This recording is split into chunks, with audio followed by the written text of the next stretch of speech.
High, good morning সবাইকে। সবাই ভালো থাকুন, সুস্থ থাকুন। সবাইকে শুভ রবিবার, হ্যাপি সানডে। পুজো মিটেছে, লক্ষ্মী পুজোর সামনে, তো আমার কাজে আমি নেমে পড়েছি। এই কাজটা আমার ভাত ঘর, অর্থাৎ এই কাজটা না করলে আমার পেট চলবে না। পেটের সাথে সাথে 150টা বাচ্চারও পড়াশোনার দিকটাও চলবে না। কারণ ভালোবেসে মানুষ দেয় ভিক্ষা, মানে ভিক্ষা চেয়ে কাজ করি বা মানুষ দয়া করে দেয়, সেটা সত্যিই দয়া। যতই সবাই বলুক ভালোবেসে, ভালোবাসার জিনিসটা আলাদা। ভালোবাসা হচ্ছে যারা স্বেচ্ছায় দেবে, তো আমাকে চাইতে হবে না। বা ভালোবাসা জিনিসটা এমনই, নিজে খাওয়ার আগে তার কথা মনে পড়বে।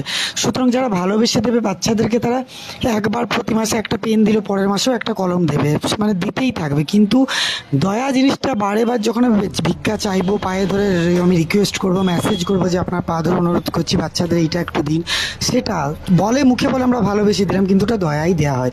তাই লোকের দয়া ভিক্ষা নিয়ে আমি সব দিন কাজ করি, কিন্তু আমার যদি পার্লারের কাজটা করে যাই, দয়া ভিক্ষাটা আশাটা অতটা করতে হয় না। কারণ আজ দীর্ঘ 7.5 বছরের লড়াইয়ে আমার অধিকাংশ জিনিসপাতি দোকান বিক্রি হয়েছে আমার এই বাচ্চাগুলোর জন্য। এটা ভালোবাসা, তাদের সুখের জন্য, তাদের পড়াশোনার জন্যে।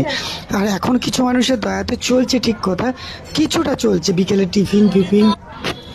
তাই দয়া করে সকলে পাশে থাকবেন এবং সহযোগিতা করবেন। সবাই ভালো থাকবেন।